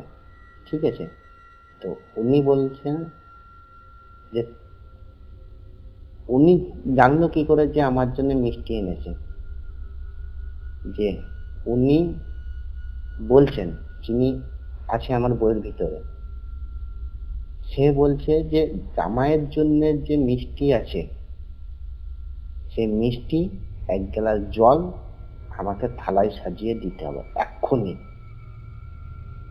বুঝতে পারছেন? আমার শাশুড়ি মা গেল, পুরো প্যাকেট থেকে খুলে, আর শাশুড়ি মা মানে ভয়ে যেতেও পারছেন না, মানে এত ভয় পেয়েছেন, আমি বিশ্বাস করবেন না, আমি হাসবো না কাঁদবো, মানে আমি কোনো কিছু খুঁজে পাই না দেখে, মানে এতটা ভয় পেয়েছেন, মানে বুঝতে পারছেন তো এত কিছু জানছে কি করে। তো উনি নিয়ে এসে বললো যে আমি ওনাকে, আমার বউকে ছেড়ে দিবে, আর উনি বলছেন যে আমি মানে আল্লাহর কাছে প্রার্থনা করব আমাদের যেন সন্তান হয়। জিনটা যে আমরা যে ওকে মিষ্টি জল খাওয়াতে দিলাম, কারণ বলছে আমাদের যে 5টা বাচ্চা এসেছিল, ঠিক আছে, আচ্ছা, সে বাচ্চাগুলোকে উনি খেয়ে নিয়েছেন, মানে নিয়ে নিয়েছে, আমাদের কাছ থেকে কেড়ে নিয়েছে। উনি বলছেন যে আমি যে বেরিয়ে যাব আমার খুব শাস্তি হবে, আমি ইনাকে ছেড়ে যাব না। এবারে মানে 5টা শিশু মানে কি নিধন করা, মানে কি বধ করা, মানে সেও একটা পাপী হয়ে যাচ্ছে আরো। তো বলছে আমি আমার জগতে আমি গেলে আমাকে ছাড়বে না সবাই, তো আমি ওনাকেই নিয়ে যাবো, মানে আমার বউকে নিয়ে যেতে চাইছেন, মানে বুঝতে পারছেন, ওনাকে আমি খুব আদর যত্নে রাখবো, আমার মেয়ের মতন করে রাখবো। তো যিনি আমাদের দাদু এসেছিলেন, তিনি বলছেন যে না, সে তো হবে না, তিনি তো অন্যজনের স্ত্রী, তারা একে অপরকে খুব ভালোবাসেন, তো আমরা সবাই হাত জোড়ো করে বলছি তুমি প্লিজ ছেড়ে দাও, ওরাকে শান্তি দাও। ঠিক আছে, উনি একটা কথা বলেন যে আমি ছেড়ে দিতে পারি, কিন্তু এর প্রভাবটা কিন্তু 1-1.5 বছর পর্যন্ত থাকবে, মানে আমরা কষ্ট পাবো, তাছাড়া কিন্তু ছাড়বো না। মানে বুঝতে পারছেন? হুম। মানে উনি যে ওই যে ভুলটা করেছেন, যে মাথায় চুল খুলে টয়লেট করে, সেটি ওনার ভুল, মানে আমার বইয়ের, সে ভুলটা যাতে না তাড়াতাড়ি শুধরে না দেয়, তার জন্য 1 বছর পর্যন্ত, মানে এখনো পর্যন্ত আমাদের রিসেন্টলি কোনো না কোনো কিছু ঘটনা ঘটে, ঠিক আছে? তো হুম। সাপোজ হলো সে যখন ছেড়ে দেয়, তার ঘরের আচমকা কোথার থেকে যে এত জোরে বাতাস আসছে, মানে ওই ঘরের ভিতর থেকে ঘরের ভিতরে ঢোকার জন্য। আচ্ছা। অন্য কোথাও হাওয়া নাই, ওই ঘরটার ভিতরে কিন্তু এত হাওয়া দেখছে। ঠাকুরের এত মহিমা, আপনি বিশ্বাস করবেন না, প্রদীপ গুলো একটুকুনো নেমে নেয়, একটা প্রদীপ নেমে নেই। একটাও প্রদীপ নেমে নেয়। কিন্তু ওই জলের বালতি, আরো অনেক কিছু ছিল তো, মানে কি জল আনার জন্য, আনার জন্য বালতি ফালতি জল ভর্তি ভর্তি সব ছিল, সব উল্টে পড়ে গেছে। আমরাও নিজেরা পড়তে পড়তে বেঁচে আছি, মানে এত জোর, কিন্তু প্রদীপ নেমে নেয়। তো তো উনি ওই রকম হলো। তারপরে একটা গ্লাসের মধ্যে বাটি, বললাম না, প্রথমে থালাটা দিল, ঠিক আছে? হুম। থালার উপরে একটা গ্লাস দিল, হুম। গ্লাসটার উপরে একটা বাটি দিল। বাটিটা দিয়ে আমাদেরকে জিজ্ঞেস করছে, তোমরা তো এই ঘরটায় শুও। হুম। মানে ওই থালাটা উঠানোর আগে, ওই যে তার পাশ থেকে থালাটা উঠানোর আগে বলল যে, মা, মানে আমার শাশুড়ি মাকে, মানে মা বলে সম্বোধনা দিল আর কি, হুম। যে মা, আমি এই জিনিসটা যেই ঘরে রাখবো, সেই ঘরে 7-8 দিনের মধ্যে কোনো কেউ যাতে না ঢুকে, ওরা দুজন ছাড়া। যেই ঢুকবে কিন্তু তার সে ক্ষতি করবে, সে আবার ঘুরে আসবে। মানে একটা ঘরের মধ্যে শুধু তুমি আর তোমার স্ত্রী 7 দিন থাকতে পারবে, তাই তো? হ্যাঁ, মানে তোমাদের তাতে হলেও চলবে না? হ্যাঁ, অন্য কেউ ঢুকলে সে কিন্তু আবার ঘুরে এসে যে ঢুকবে তাকে অ্যাটাক করবে। আচ্ছা। মানে বুঝতে পারছেন? তো মা বললো, মানে শাশুড়ি মা বললো, ঠিক আছে, যেটা আপনি আজ্ঞা দেবে সেটাই হবে। মানে যদি একটা সাইকেল ঘরে, ওই ঘরে মানে মিনিমাম 7 দিন আমরা কোনো কিছু বার করেছি, আমরা 7 দিন ওই ঘরটাতে কেউ ঢুকে নেই। আর রাত্রে হলে ওই, এরপরে অমনি বন্দি করে রাখা হলো ওকে, ঠিক আছে? আর আমাদের মাথার বালিশের নিচে একটা করে কাস্তে রাখা ছিল, ঠিক আছে? মানে লোহার জিনিস, হুম। যাতে না কোনো কিছু না হয়। মানে অনেকজন মানে কি বলে না, যে লোহার জিনিস থাকলে কোনো অশুভ শক্তি আসে না। হুম। হুম। হুম। তার জন্য আর কি বাড়ির থেকে আর কি সেফটির জন্য আর কি ওই রকম রেখেছিল। তো তারপরের দিন যেদিন হয়, সেই দিন আমার শাশুড়ির সাথে একটা ঘটনা ঘটে। শাশুড়ি মা শুয়ে পড়ে, ঠিক আছে? হুম। তো শাশুড়ি মা দেখে, উনি টাইমটা ঠিক মতন বলতে পারছেন না, তা আমি বলতে পারছি না। উনি দেখে একজন পুতুলের মতন ছেলে। একজন পুতুল। পুতুল? হ্যাঁ, পুতুল। মানে মাথাটা যেমনি ন্যাড়া, যেমনি পুতুল যেমনি হয় না, মাথাটা ন্যাড়া, হ্যাঁ, হ্যাঁ, হ্যাঁ। স্যান্ডো গেঞ্জি হুম। পরে, উনাদের কপাটটা থেকে ঢুকে, ঠিক আছে, আমাদের ঘরে, ঠিক আছে? আচ্ছা। ঢোকার মাত্র কিরকম একটা, যে কেউ একটা চললে যেরকম আওয়াজ হয়, খট খট আওয়াজ হয়, ওই আওয়াজে আমার শাশুড়ির ঘুম ভেঙে যায়। মানে সেদিন ওনার আর কি ঘুমই ধরে না, মানে কি ওই যে ঘটনাটা মানে কি চাক্ষুষ দেখেছে না, সেটি আর কি ভাবতে ভাবতে না ঘুম ধরে না। তো কপারটা খিল লাগালে ছিল, ঠিক আছে? খিলটা অটোমেটিক খুলে যায়। উনি দেখছে সচকে, আমার শাশুড়ি মা কেউ যেন খিলটা খুললো, কভারটা খুললো, আচ্ছা। ঢুকলেন, ঠিক আছে। ঢুকার পর ওনার ইয়াতে পায়ের নিচে আর কি বসে আছে, ঠিক আছে। ঠিক পায়ের মানে পা আর যেটা হাঁটুর যেটা মধ্যস্থ যেটা জায়গা বলে আর কি, হুম। সেই জায়গায় বসে সে একটা মানুষ যেমনি ঢুললে যেমনি হয় সেই রকম ঢুলছে। দুলছে। হ্যাঁ, দুলছে। তুলার পর বলছে, তুই তোর মেয়েকে দিবি না তোকে আমি নিয়ে যাব। এইরকম ঘটনা, ঠিক আছে। না মানে সিরিয়াসলি আমার গায়ের লোম দাঁড়িয়ে যাচ্ছে। মানে আমি আপনাকে বলছি, আমারই নিজের গায়ের লোম মানে কি এত দাঁড়াচ্ছে, এই যে আমি আপনাকে বলছি আমার গলা মাঝে মাঝে শুকিয়ে যাচ্ছে, মানে কথা বেরোচ্ছে না। তো যে পুতুলটা সে মানে কি তাকে নড়ানোর চেষ্টা করছে যাতে উঠে, ঠিক আছে। সে মানে কি এক পাশেই শুয়ে আছে, সে পুরো পরিষ্কার দেখছে, হুম। ঠিক আছে। এরপরে সে জানি না কখন যেন আমাদের রুমের মধ্যে এবার ঢুকেছিল, ঠিক আছে। হুম। মানে সে ভুল করে আর কি ঢুকে গেছিল। তো সেই অ্যাকশনটা নেওয়ার জন্য ওই পুতুলটা আর কি আসে। আচ্ছা। তারপরে হলো, সে বলছে যে আমি তোমাদের কাউকে আমি ছাড়বো না, তোমাদের ফ্যামিলিকে আমি নষ্ট করে দেবো, এরকম সে অনেক জেদ করছে, ঠিক আছে।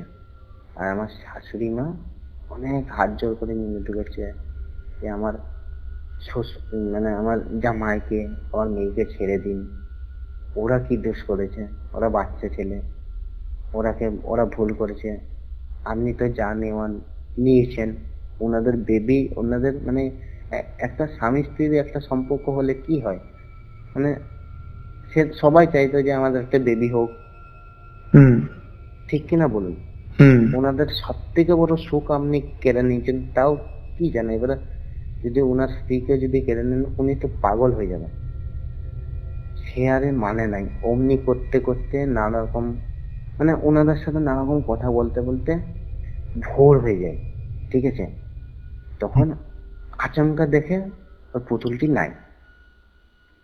ওই ঘটনাটা, যে ঘটনাটা আমার শাশুড়ির সাথে হয়েছিল, সেই ঘটনাটা আমার বউকে বলেছে, বউ আবার আমাকে বলেছে, ঠিক আছে। হুম। তারপরের দিন যখন তৃতীয় দিন আমার সাথে একটা ঘটনা ঘটে, ঠিক আছে।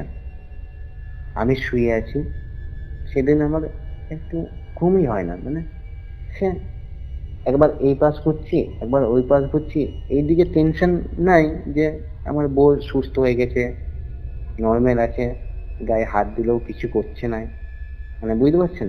হুম। মানে একটা মনের মধ্যে ফুর্তির মতন একটা কাজ করছে, কিন্তু তাও ভয় লাগছে, কারণ নিচে তো সে আছে, মানে আমাদের খাটের নিচেই, যখন তখন সে অ্যাটাক করতেই পারে মাঝে মাঝে। মানে আপনি বুঝতে পারবেন না, সেদিন ওই 7 দিন আমি কোনো ভূতের গল্প শুনিনি, মানে বিশ্বাস করবেন না যে ঘুম মানে ওই ঘটনা না শুনলে আমার ঘুম ধরে নাই, মানে ওই 7 দিন আমি জেগে জেগে কাটিয়ে দিয়েছি। আর একদিন হঠাৎ ফোন বেজে উঠতো, ফোন যদি বিছনায় রাখতাম ফোন চলে যেত কোথায়, খুঁজে আর পেতাম না, ঠিক আছে।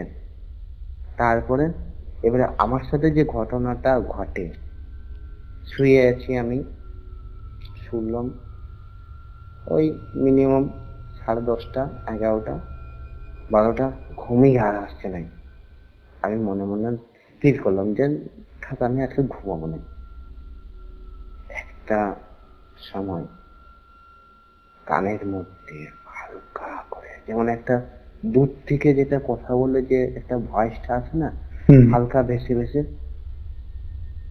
নাম ধরে ডাকছে আমার।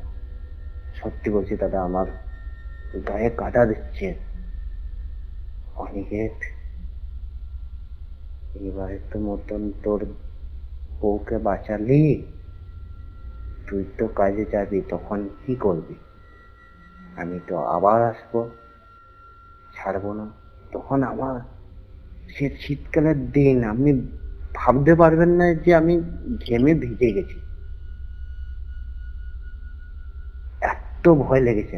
আর সেই সময় মানে আমি বুঝতে পারবেন না যে আমার মুখ থেকে যে গায়ত্রী জপটা করব, সেটাও করতে পারছি না। মানে এতটা অবশ করে দিয়েছিলেন আমাকে, যে কাউকে ডাকছি, চেঁচাচ্ছি যে মা বাঁচাও, আমার বউকে ডাকছি, একটুকু উঠো, একটুকু উঠো, আমাকে একটুকু দেখো। মানে আমি এরকম বলে গেছি। লাস্টে মানে আমি যে শীতকালের দিন, আপনি বুঝতে পারবেন না যে ঘেমে ভিজে গেছি আমি আমার জামা প্যান্ট পাল্টাই। দাদা বুঝতে পারছেন কিরকম অবস্থা হয়ে গেছিল আমার? হুম। তারপরে সেদিন অমনি হলো। তারপরের দিন আমার বাথরুম পাই, বাথরুম করে আসলাম, আবার 5-10 মিনিট পর আবার বাথরুম পাই।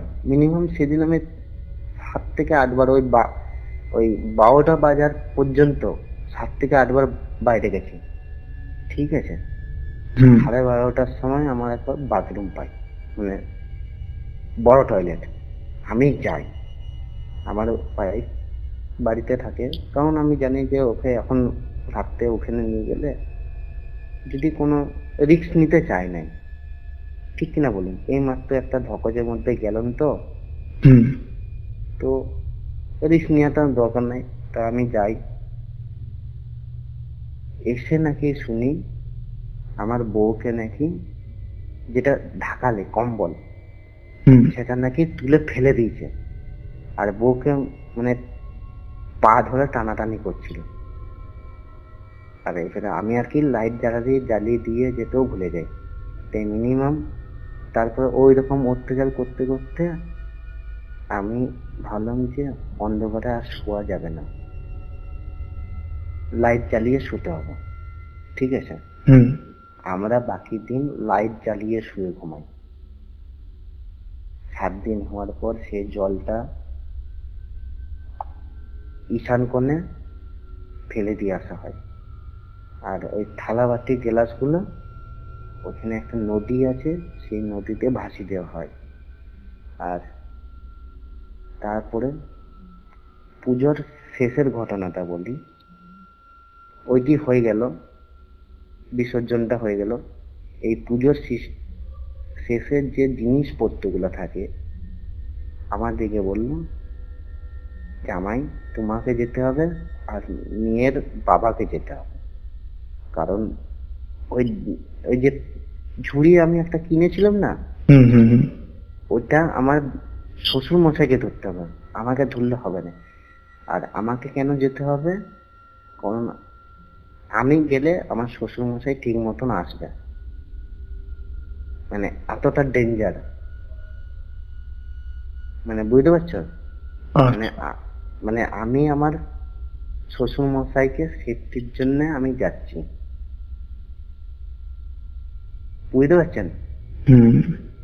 দিয়ে নিয়ে যাওয়া হয়, মানে মানে ওই দিক থেকে মানে বাইরে হয়ে ঘুরে, মানে মাঠ পেরিয়ে, মানে কি 3-4টা মানে বিরাট বড় মাঠ, সেটা পেরিয়ে এমন জায়গায় শ্বশুর মশাই, জানি নাই উনি যে কি বসে আসলো, জানি নাই।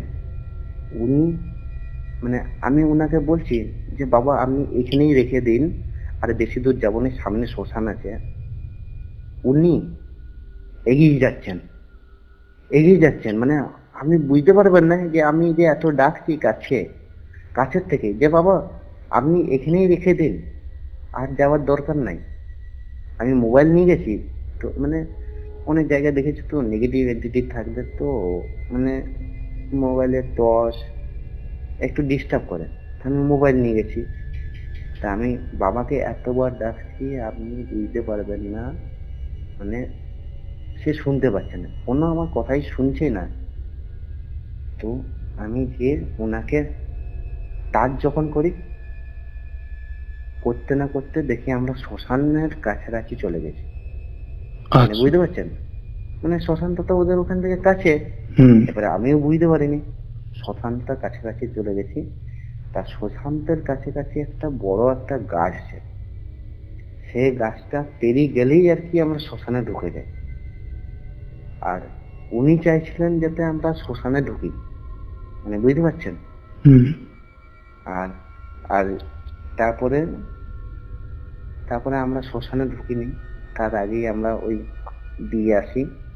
তো সাপোজ আমরা যখন দিয়ে আসার পর যখন রিটার্ন করি, তখন আমার শ্বশুরমশাই কিছু শুনতে পায় না, কিন্তু আমি অনেক কিছু শুনতে পাই। আমার বউ ওখানে ডাকছে যে, কই গো, আমাকে নিয়ে যাবে না? আমি যাব না, তুমি আমাকে, আমার হাত ছেড়ে তুমি আমাকে চলে যাচ্ছ। তাও শুনি নাই।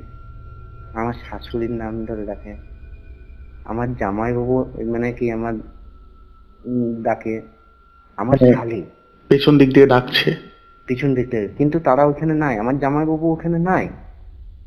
আচ্ছা। আমার যে দিদির জামাইবাবু হুম। তারা ওখানে নাই, কিন্তু ডাকছে যে আসো একটা সিগারেট খেয়ে যাই, এরকম ব্যাপার, মানে বুঝতে পারছেন। আচ্ছা। এরপরে লাস্টে দেখছি কোনো রকম হচ্ছে না। আমার যিনি আমার নিজস্ব মা, তিনি তো ওখানে নাই। হুম। মায়ের কণ্ঠে এমন করে বলল, বাবা, আমার খুব কষ্ট হচ্ছে, তুই আমাকে নিয়ে যাবি নাই, এইরকম। তখন আমি কি করেই জানেন, আমি দাঁড়িয়ে যাই, ঠিক আছে। হুম। তখন আমি বেহুশ হয়ে যাই। তখন আমার মনে হয় যে আমি পিছন থেকে ঘুরে তাকাই, আর যে ওটা তাকে ধরে নিয়ে আসি, মানে বুঝতে পারছেন, এরকম মনে মনে চলছে। ঠিক সেই সময় ঘুরবো, সেই সময় আমার শ্বশুর মশাই আমাকে ডাকে, মানে হাতটা ধরে টেনে নিয়ে চলে আসে, বুঝতে পারছেন। হুম। মানে সে মানে কি ওই যে ঘুরবো, আমি দাঁড়িয়ে থাকি মিনিমাম ওখানে কতক্ষণ দাঁড়িয়ে আছি আমি সেটা বুঝতে পারি না। ওই যে আমি আপনাকে বললাম না, আমার শ্বশুর মশাইকে আমি কতক্ষণ দেখেছি, আমি মানে শ্বশুর মশাই জানে না। আস্তে আস্তে চলে যেতে যেতে যেতে যে শ্মশান চলে গেছিল। হুম। হ্যাঁ, কিন্তু ওই যে মায়ের আওয়াজটা পাওয়ার মতো, সব ছেলেই সাপোজ নিজের মায়ের স্বাভাবিক। আওয়াজ শুনলে তো সবাই তো দাঁড়াবেই। হুম। তো আমার আর মানে কি মানে নিজের ইচ্ছাও না দাঁড়ানো না, মানে কি আমাকে দাঁড় করানো হয়েছিল। আমার আর পা এগোই না, শরীর ভারী হতে শুরু করে। আমার চোখটা কি রকম মনে হয় জানো, যেমন সাদা ধোঁয়ার মতন ঢেকে যাচ্ছে আমাকে, আমি কোথায় হারিয়ে যাচ্ছি, এইরকম আমার মনে হচ্ছে। লাস্টে যখন আমাকে শ্বশুর মশাই মানে টাচ করে, তখন আমার ওই স্তম্ভিতটা আর কি কেটে যায়। আচ্ছা। তখন আমি আস্তে আস্তে করে অনেকক্ষণ দাঁড়িয়ে মানে নিঃশ্বাস নিয়ে তারপরে আমি আসি। তো আমাদের সাথে এইটা ঘটনাটা হলো, সেটাও আমাদেরকে বাড়িতে এসে ওই দাদুটা বলল। আচ্ছা। আমাকে মানে বললো উনি এই সব যে জেনেই যাচ্ছে যে কখন কি উনি সব ঘটছে। কখন কি হচ্ছে না হচ্ছে উনি সব জেনে যাচ্ছেন। হ্যাঁ, উনি কিন্তু একটাই আমাকে বললেন যে তোরা শ্মশানে যদি ঢুকে যদি পেরিয়ে যেতে, তোদের কোনো বিপদ হতো না। ওই যে পিছনে দেখে, মানে আমি এই যে বললাম, মানে আপনি বিশ্বাস করবেন না, আমার লোম দাঁড়িয়ে আছে এখনো পর্যন্ত পুরো, মানে কি বলবো আর, মানে আমি হাত দেখছি, আমার শরীর দেখছি, আর আপনাকে ঘটনাটা বলছি, এত আমার লোম দাঁড়িয়ে যাচ্ছে। তো বলছে শ্মশান পেরিয়ে গেলে তোদের পিছনে ওরা ওর নাকি ওর ওই শ্মশানের ওইখানেই ও আর আটকে যেত, ওকে আর যেতে দিত না। তারপরে আর মানে আমাদের আর কোনো কিছু। আর আপনি জানেন সব থেকে শুদ্ধ জায়গা হচ্ছে শ্মশান, হুম। সব থেকে শুদ্ধ জায়গা হচ্ছে কবরস্থান। আপনি যদি কোনো কিছু ভয় পান, আপনি যদি পাশে যদি কবরস্থানে, মানে অনেকজন ভয়ের জন্য আর কি শ্মশান শ্মশান নামেই মানে কি সবাই ভয় করে, কিন্তু ওইখানের মতন পূর্ণ জায়গা কোথাও নাই। আমাকে এই যে আমি এই কথাটা আপনাকে বললাম না, হ্যাঁ, হুম। এই কথাটা আমাকে ওই দাদুটাই বললো যে জানিস তোরা না কি ভাবে জানিস, শ্মশানটা মানে বিরাট বড় ভয়ের জায়গা, কিন্তু শ্মশানের মতন শান্তি জায়গা কিছু নেই। যে তোরা যদি শ্মশান পেরিয়ে যেতিস তাহলে তোদের এই এই এই ঘটনাটা হতো না। মানে বুঝতে পারছেন ব্যাপারটা কি বললো? মানে শ্মশানটা মানে কি, শ্মশানটা অনেক মূল্যবান জায়গা। যেমন শ্মশান, ঠাকুর মন্দির, এগুলো সত্যি খুব পবিত্র জায়গা। পবিত্র জায়গা। মানে আপনি যদি মানে কি ওই ঠাকুর মন্দিরের যে চালাটার যে মাটিটা আছে না, সেই মাটিটাও যদি আপনি যদি পা দিয়ে দাঁড়িয়ে থাকেন, সেটা তো আপনি সেফ থাকবেন। মানে উনি যেটা বললেন, আচ্ছা, ওই যে এই ঘটনাটা বলছি, যেমন আমি যেমন ওই ওদের বাড়িতে যেমন ছাড়াতে গিয়েছিলাম, ওদের চৌকাঠ পর্যন্ত মানে পুরো পূর্ণ জায়গা, চৌকাঠ পেরোতে আমাকে দেয়নি। ফার্স্টে আমি বলছিলাম না যে চৌকাঠ পেরোতে আমাকে দেয় নাই, আমাকে গলা চিপে ধরে রেখেছিল, বললাম না? সেই রকম আমাকে ওইটাই না বললো যে আর যে একটা মন্দিরে যতটা মাটির স্থানের সাথে যুক্ত থাকছে, একটুকু জায়গা পর্যন্ত, ততটা পর্যন্ত কোনো শক্তি হয়, তুমি কোনো সাহস মন্দিরের ভিতরে ঢুকতে পারলে না, তা বলে কি তুমি কি আনসেফ না? তুমি ওই মাটিটার ওইখানটা টাচ করে থাকা মানেই তুমি সেফ। অনেকজন তো ঢুকতে পারে না, তো ঢুকতে পারে কি না বলো? না, ঠাকুর মন্দিরে কেউ ওইজন অনেকজন ধরো বুট পরে আছে, সে কি ঠাকুর মন্দিরে ঢুকবে? না, ঢুকবে না। তো সাপোজ মানে কি সে বিপদের সময় তো সে তো আগে বুট খুলবে, তারপরে তো ঠাকুর মন্দির ঢুকবে না। তো তা আমরা কি করব? তাই আমরা ওই মাটিটাতে ছুঁয়ে ধরে থাকবো যাতে না আমাদের কোনো না বিপদ হয়। তা এরকম ব্যাপারটা আমাদেরকে বললো, মানে অনেকক্ষণ বুঝালো।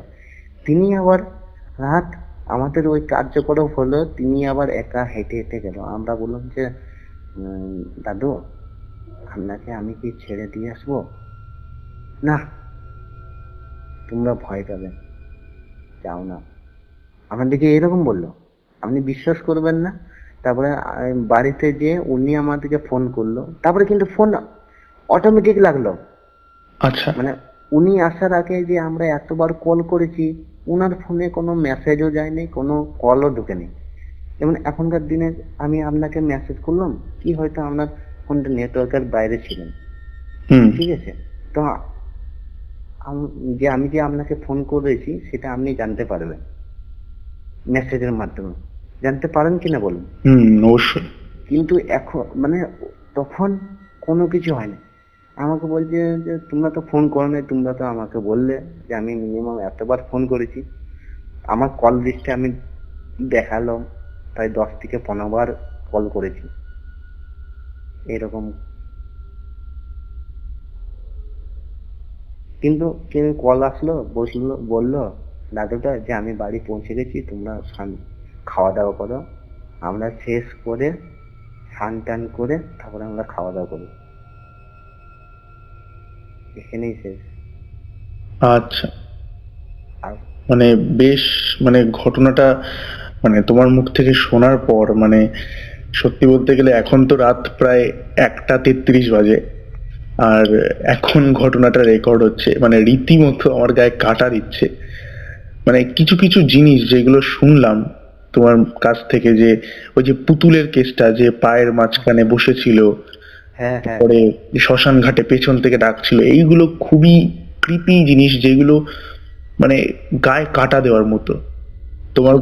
তোমার মুখ থেকে ঘটনা শোনবার পর মানে সত্যি বলতে গেলে রীতিমতো আমিও ভয় পেয়েছি, আর এখনো ভয় পাচ্ছি।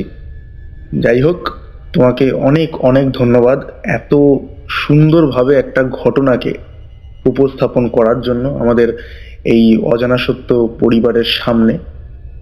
ঘটনাটা খুবই ভালো লাগলো, ভয় পেলাম। আর এই ঘটনাটা অবশ্যই ইউটিউবে পডকাস্ট হিসেবে আপলোড হবে। তোমাকে অনেক অনেক ধন্যবাদ আমাদের পডকাস্টে আসার জন্য। Thank you. ঠিক আছে, তাহলে আজকের মতো তাহলে টাটা। Tata, good night.